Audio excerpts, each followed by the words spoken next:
Fala pessoal, estamos começando o episódio 13 do Carteira do Milhão, que completa um ano nesse mês de novembro. E conforme prometido, tem novidade a partir desse episódio, então assiste ele até o final, porque eu trouxe aqui uma ferramenta exclusiva para o gerenciamento da carteira e para fazer uma alocação inteligente e eficiente para o longo prazo. Antes de tudo, se você ainda não é inscrito no canal, já considera fazer isso e ativar o sino das notificações também para receber sempre os avisos de quando tem vídeo novo aqui no canal. E se você já é inscrito antigo, já acompanha o quadro Carteira do Milhão há tempos, já sabe que o seu like nos ajuda bastante, então não esquece de deixar o like nesse vídeo.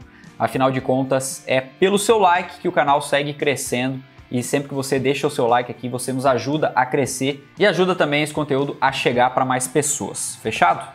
Bom, então vamos lá, vamos dar uma olhada na nossa carteira esse mês, ver como é que foi a performance dela, como é que foram os proventos e como é que ela está distribuída atualmente, para depois eu mostrar o sistema de alocação inteligente para você. O sistema de alocação inteligente, que eu chamo carinhosamente de SAI, é um sistema extremamente simples, onde você consegue visualizar de uma maneira extremamente simples e rápida qual é o melhor lugar para o aporte do mês. E aí você resolve a parada em muito pouco tempo e sai para aproveitar a vida e fazer o que realmente importa. Mas antes de mostrar o sistema para você, eu quero mostrar aqui de uma maneira bem resumida como é que foi o desempenho da carteira nesse mês, aqui pelo Trademap.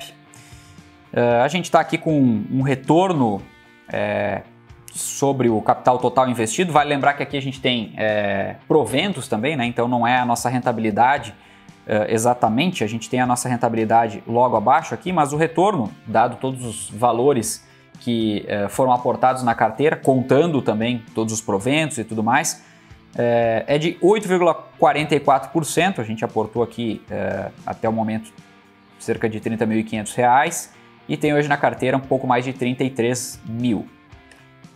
Em termos de rentabilidade, notem aqui que a nossa carteira está com 30,5% de rentabilidade nesse momento, né?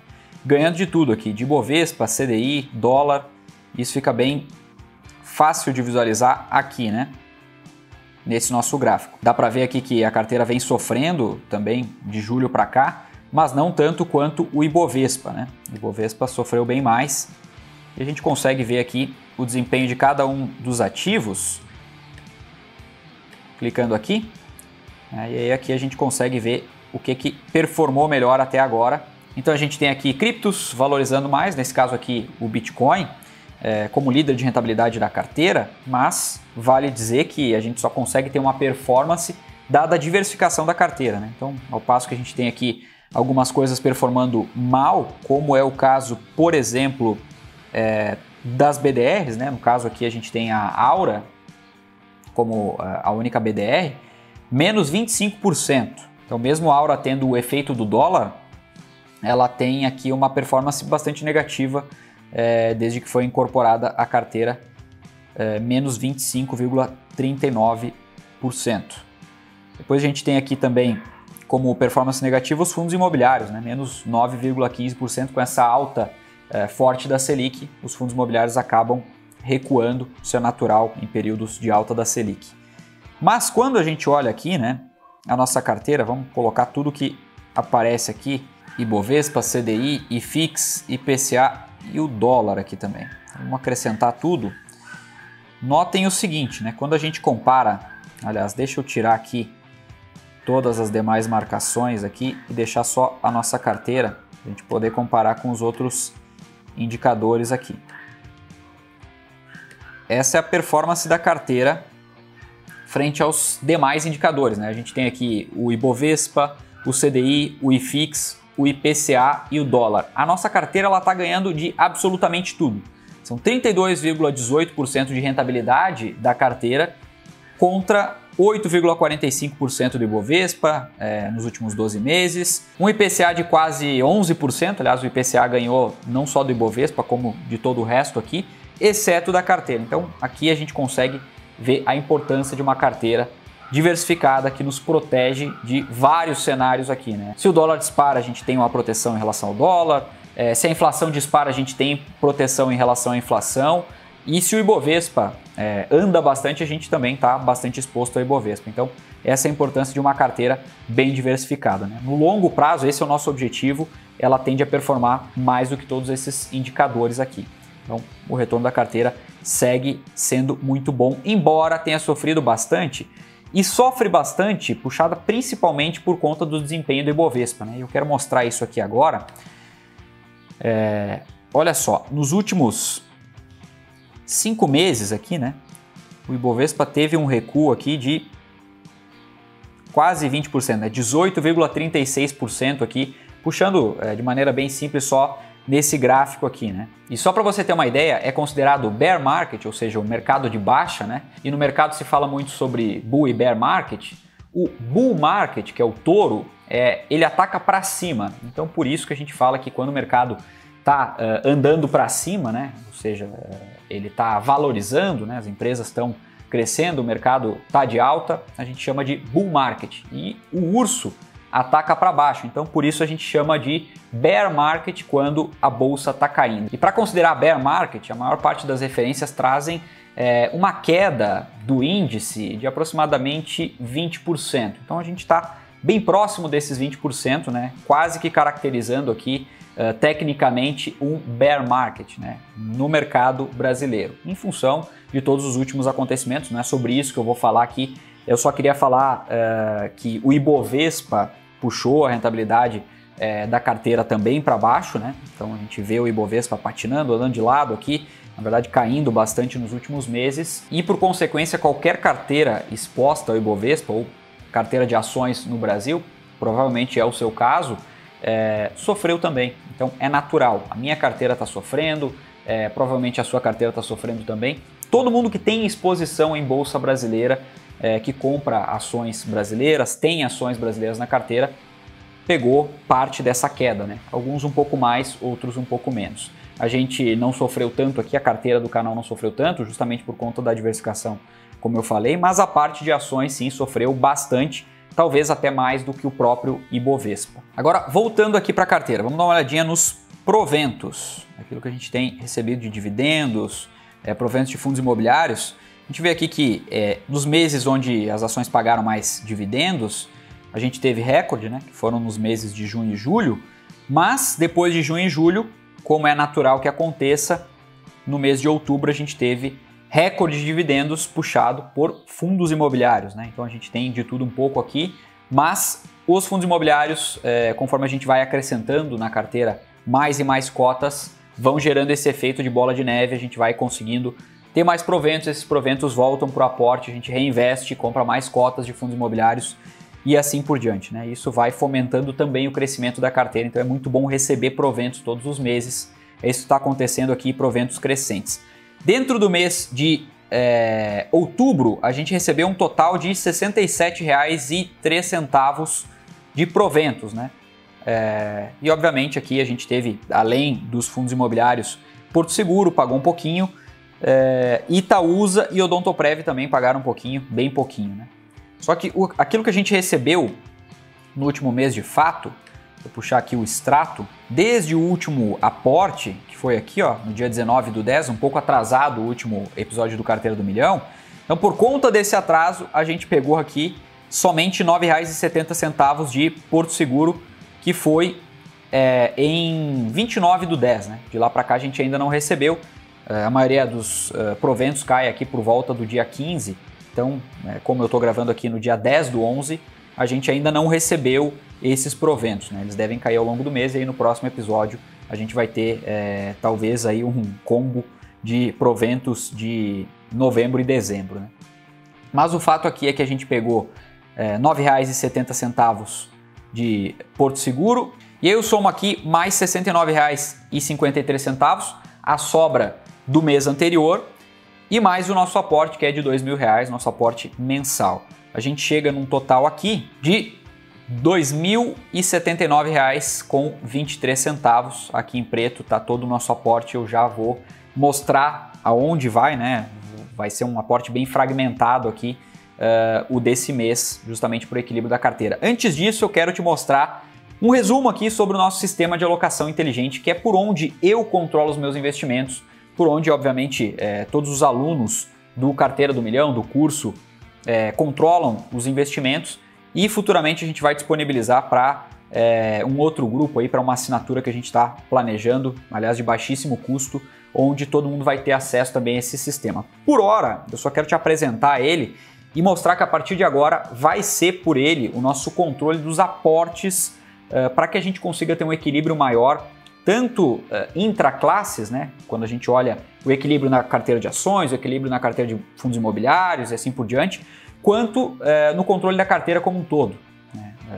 O que a gente vai aportar nesse mês em renda fixa, se a gente vai aportar em fundos imobiliários, em ações no Brasil, no exterior, enfim, e quanto, né? Então, esse equilíbrio da carteira, dados os nossos objetivos, ele fica muito mais palpável aqui no sistema de alocação inteligente e eu vou te mostrar aqui em detalhes, na verdade não em tantos detalhes, né, mas um resumo aqui, bem resumido, do nosso sistema de alocação inteligente, ao menos para você entender como é que funciona o racional dos meus aportes. Bom, como eu temo que o vídeo fique longo, eu vou dar uma acelerada aqui e obviamente vão ter ferramentas aqui dentro do sistema de alocação inteligente que eu não vou conseguir detalhar nesse vídeo, mas o que importa é você entender o todo aqui, como é que eu faço para controlar os meus aportes. Então vamos lá. A gente tem aqui dividido tudo por classe de ativos, né? A gente tem ações, o percentual do caixa, né? O quanto que a gente quer ter de caixa, fundos imobiliários, renda fixa, BDRs, estoques que a gente ainda não tem nada, REITs que a gente ainda não tem nada, metais preciosos a gente ainda não tem, na verdade tem representado pela Aura, né? Que está aqui dentro das BDRs. E a gente tem também criptoativos representados hoje por Bitcoin. Aqui a gente tem a divisão por moeda, né? Quanto a gente tem em reais e quanto a gente tem em dólar, também a gente pode dividir por objetivos. E aqui do lado a gente tem os percentuais reais da carteira, quanto em cada classe de ativo. Aqui também a gente tem o objetivo para cada um desses ativos. E aqui a gente tem quanto falta para cumprir esses objetivos, ou falta ou sobra, né? Quando fica vermelho é porque está faltando e quando fica em verde aqui é porque está sobrando. Então é justamente por aqui que a gente equilibra a carteira, né? Vê exatamente onde é que deve aportar, dado que a gente tem os nossos objetivos dentro da carteira. Logo aqui abaixo tem alguns gráficos, né? Qual é a divisão real e dólar, divisão por classe ou função, né? Uma outra oportunidade eu posso explicar aqui em mais detalhes, e depois divisão por ativo, quanto exatamente está dividido, pegando 100% do patrimônio em cada um desses ativos. Fora aqui da carteira, né, segregado da carteira, a gente tem aqui um exemplo de custo de vida, né? Isso aqui eu estou exemplificando, R$3.000, a reserva de emergência está aqui, né? R$18.000, lembrando que a gente começou essa carteira já considerando que tem uma reserva de emergência montada, por isso que a gente partiu já direto para renda variável, né, e a diversificação como um todo aqui com cripto e tudo mais. Se a reserva de emergência atual é equivalente à reserva de emergência ideal, a gente tem aqui que a reserva de emergência ideal foi atingida. Então isso fica segregado da carteira, não está dentro dos percentuais aqui para não distorcer. Logo ao lado aqui a gente tem a parte de evolução da carteira, que está começando aqui em novembro, né? Não tem os outros meses aqui para parametrizar, a gente começa aqui a partir de novembro de 2021 e aí sim daqui para frente a gente vai trabalhando com o crescimento, o aumento patrimonial de acordo com os meses aqui para a gente acompanhar a evolução total. Lembrando aqui que nesses R$50.800 está inclusa a reserva de emergência, né? O capital total, mas quando a gente olha na carteira lá no Trademap, por exemplo, não tem a reserva de emergência lá, então a gente vai ter um valor deduzido, esse valor da reserva de emergência, né? E aqui na carteira tem um detalhe importante também, por isso que está em outra cor. O caixa, ele não é um caixa que entra também no cálculo total, né? Então nota aqui que a gente tem 26 mil, não 33 como tem lá no Trademap. Por quê? Porque o caixa está fora aqui também. Ele também é segregado desse cálculo aqui justamente para não distorcer o todo, já que não faz sentido, por exemplo, ter caixa sobre renda fixa e tudo mais, né? A gente utiliza o caixa muito mais para renda variável. Nesse caso, o nosso caixa representa um percentual aqui do que a gente tem em ações, né? E eu tenho um caixa sugerido aqui, que eu também vou explicar em uma outra oportunidade, que é um caixa flutuante, um caixa escalonado, que vai aumentando conforme vai aumentando o valor da bolsa de valores, né? A pontuação da bolsa, e vai diminuindo conforme vai diminuindo a pontuação da bolsa, e aí dessa maneira a gente começa a alocar mais desse caixa quando a bolsa tá, de certa forma, barata, né?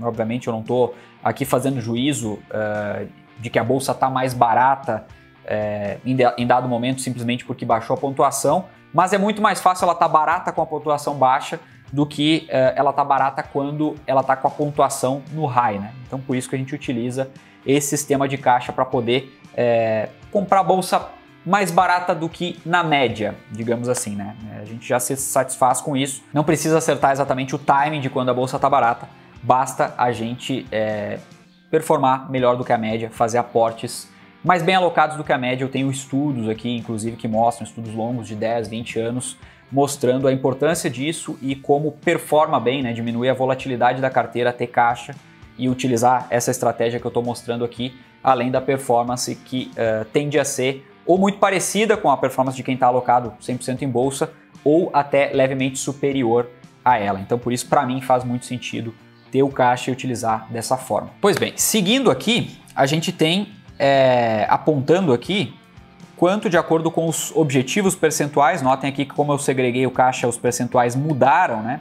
Eu tenho aqui dentro da nossa carteira 45% de objetivo em ações, 25% em fundos imobiliários, 25% em BDRs, ou investimentos no exterior, e 5% em cripto. Como é que a gente está hoje, né, nesse exato momento? Nós temos aqui apontando que falta 1,36% em fundos imobiliários e 1,37% de investimentos no exterior, que aqui está como BDRs, né? A gente tem o IVVB11, que é um ETF, e mais uma BDR da Aura, né? A gente vai logo ali na frente equilibrar muito melhor isso aqui, né? Começar a investir de fato lá no exterior, né? Com um investimento em dólar mesmo, de fato, né? Abrindo uma conta em uma corretora lá fora, mas por hora a gente está com o IVVB11 aqui representando um investimento no exterior, que faz sentido inclusive para muita gente, principalmente para iniciantes. Mas vamos ver aqui então o que é que manda fundos imobiliários e BDRs. Quando aponta assim aqui, está faltando para equilibrar a carteira em fundos imobiliários e BDRs, a gente vai direto para esses ativos. Então eu tenho aqui em reais, olha só, eu tenho aqui em reais ações, né, tá tudo dividido aqui, exatamente nos percentuais que a gente quer, e eu tenho logo aqui abaixo os fundos imobiliários. Nos fundos imobiliários a gente tem aqui os percentuais desejados. Lembra que eu falei no último episódio que os percentuais eu queria iguais aqui para os fundos imobiliários? Então nós temos 5 fundos imobiliários, 20, 20, 20, 20 e 20%, sendo que o único que não precisa de aporte aqui, que está em verde, é o BCFF, os outros estão em tons mais avermelhados aqui, apontando que falta o aporte, né? Tá mostrando aqui que falta, né? Tá positivo o que falta, então significa que a gente deve aportar neles para equilibrar a carteira. Então o que eu vou fazer aqui? Eu vou aportar em todos esses fundos imobiliários, já vou mostrar aqui a proporção para a gente deixar eles parecidos, a carteira um pouco mais equilibrada. E também nós vamos aportar em dólar. O que está faltando em dólar aqui hoje? Representado pela parte de BDRs aqui e ETFs, né? O IVVB11, ETF na Bolsa Brasileira. A gente tem aqui como objetivo, isso aqui vai mudar logo ali na frente, né? Mas está faltando aqui um valor e a gente vai aportar aqui também. Então, dito isso, já vamos lá direto para o nosso rascunho do aporte e depois bora fazer o aporte. O que eu tenho aqui como aportes do mês? Eu dividi da seguinte forma: 3 cotas de Vino 11, 4 cotas de XPLG, 2 cotas de VISC 11 e 2 cotas de HCTR. Depois eu tenho a parte do exterior. Como é que vai ser dividida a parte do exterior? A gente ainda tem mais 3 cotas de VVB11, vou botar aqui mais 5 cotas de Aura 33, e aí deve sobrar algo próximo disso, tá? Cerca de R$10 aqui. Não tá exato porque eu ainda preciso fazer os aportes aqui, vou entrar ali no Trademap, fazer os aportes já, e aí depois no final das contas a gente vê exatamente quanto que executou cada ordem, para ver quanto de fato sobrou na carteira, beleza? Então vou lá fazer os aportes agora no Trademap, começando pelo Vino 11 e encerramos aqui pelo aporte em Aura 33 com 5 cotas a R$ 49,98. Eu já fiz toda a conta aqui, sobrou um pouquinho mais do que aqueles R$ 9, sobraram R$ 10,74, que vão para o próximo aporte do Carteira do Milhão, essa é a nossa sobra aqui. Concluídos os aportes, a nossa carteira ficou assim. Olha só, como os aportes ainda fazem um estrago aqui na carteira, né? A gente tem um aporte relativamente alto dado o montante todo que a gente tem. É só um ano de carteira até agora, mas ao final do aporte a gente tem aqui um equilíbrio de todo o restante da carteira, faltando aqui um percentual em ações. Vamos ver como é que vai se portar o mercado até o mês que vem, ver se realmente vai faltar em ações, e aí se for o caso a gente aporta em ações de fato. Agora vamos voltar aqui para o Trade Map. Depois de feitos todos os aportes, a carteira do canal está superando os R$ 35 mil. Agora eu quero que você me fale aqui nos comentários se você está acompanhando o Carteira do Milhão desde o início ou não. Quero saber se tem alguém aqui que acompanhou desde o primeiro episódio e se sim, comenta aqui, depois me manda um direct lá no Instagram que a gente vai bater um papo. E também se você ficou com alguma dúvida em relação ao vídeo de hoje, deixa aqui nos comentários que eu ou alguém da equipe faz sempre o máximo para responder todo mundo, ao menos os comentários que não estão repetidos. No próximo episódio, ao que tudo indica, a gente deve ter novidades nos aportes e também aqui no quadro, mais novidades. Mas por esse episódio é só, espero ter te ajudado com o vídeo. Se esse foi o caso, fica à vontade para compartilhar ele com quem você quiser. A gente se vê no próximo. Um forte abraço e até lá.